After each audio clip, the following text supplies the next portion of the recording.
The colonial outpost on Kepler 442 be hummed with the constant vibration of atmospheric processors. Harry Chen stood in the employment center's waiting area, his fingers drumming against his thigh as he reviewed the applicant's file on his data pad for the third time. Elsa Vorthon, species, Calrathi, height, 2.8 meters, experience, 15 years culinary arts specializing in cross-species nutritional requirements. Harry was 1.7 meters tall on a good day. The thought of interviewing someone who could look down at the top of his head without effort made his palms sweat.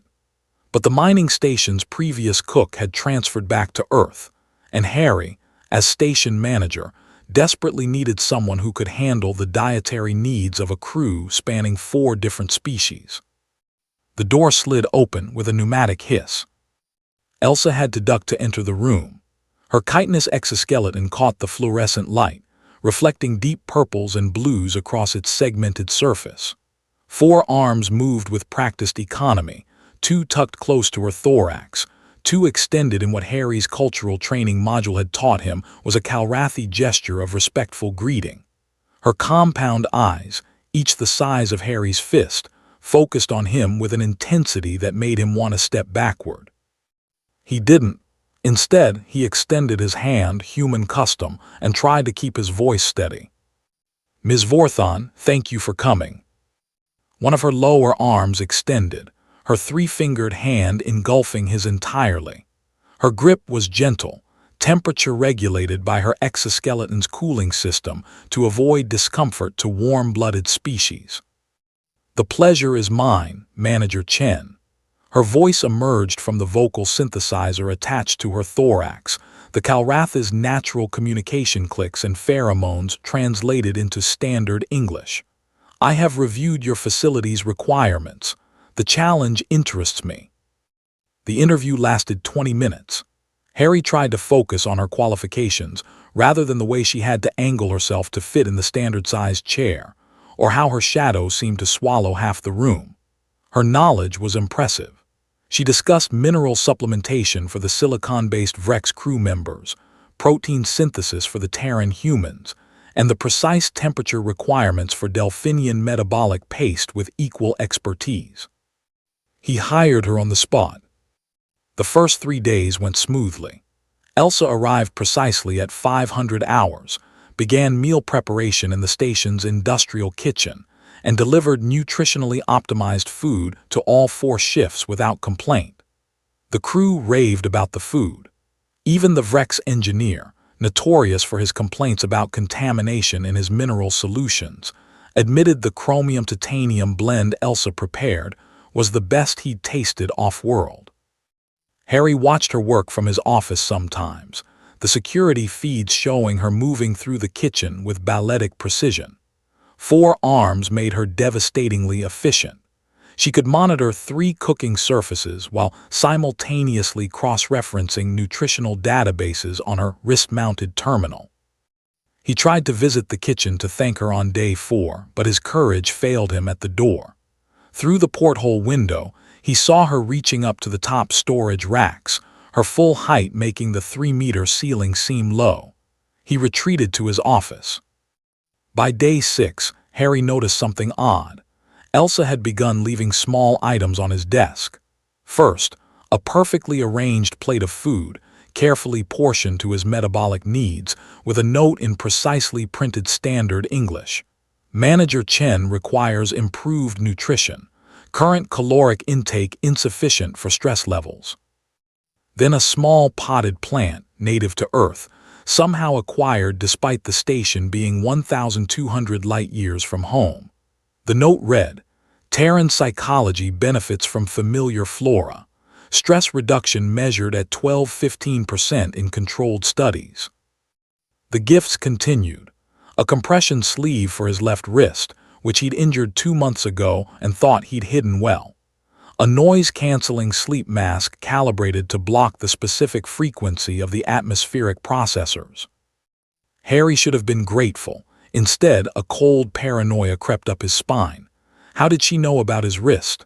About his insomnia? Was she watching him? Calrathy compound eyes could detect thermal signatures, movement in near-total darkness, electromagnetic fields. What else could she see that he didn't realize she was observing? On day 7, Harry arrived at his office at 6:30 hours to find Elsa waiting outside his door. All 4 of her arms were active, holding various items: a medical scanner, a data pad, a sealed container of what looked like medication, and a thermal wrap. Manager Chen. Her synthesizer's tone was difficult to read, but her posture suggested determination. We need to discuss your health. Harry's throat went dry. I don't know what you.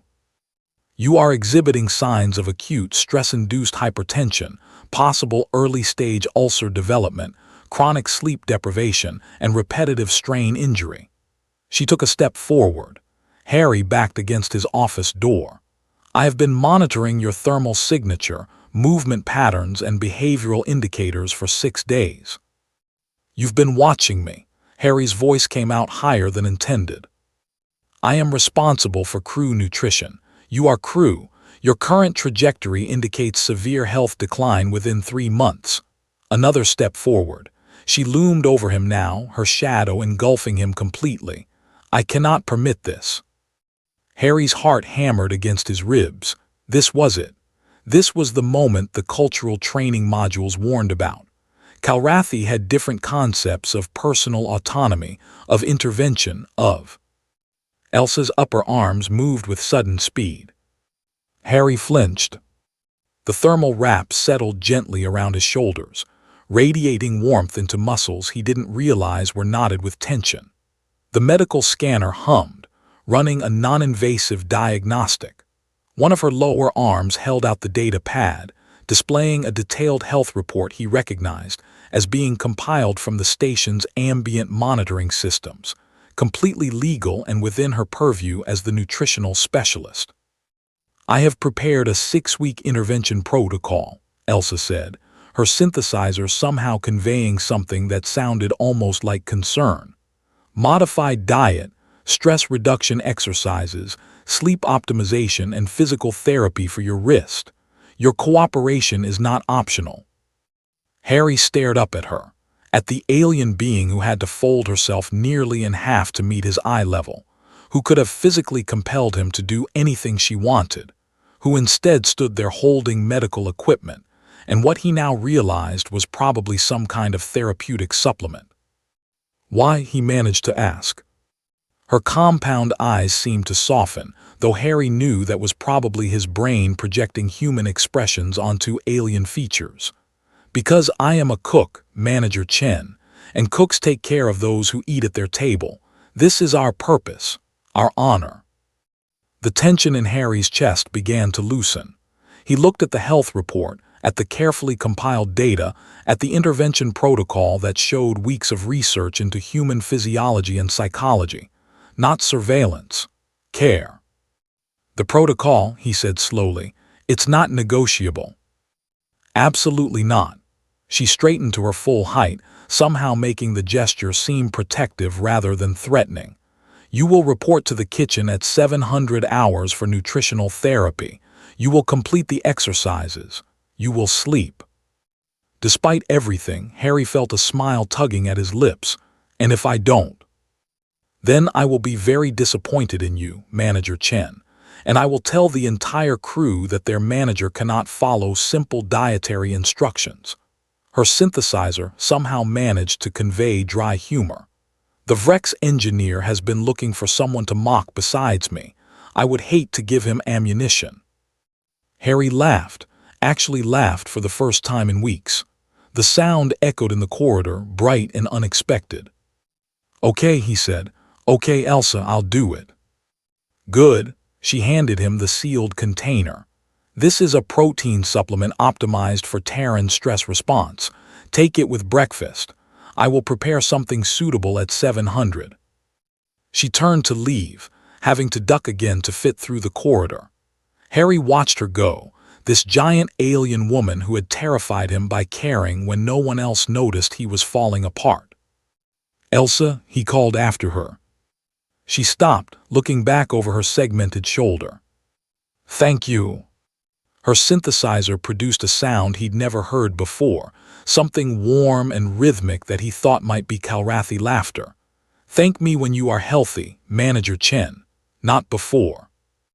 As she disappeared around the corner, Harry looked down at the supplement container in his hands, at the thermal wrap still radiating warmth around his shoulders, at the detailed care protocol displayed on his data pad.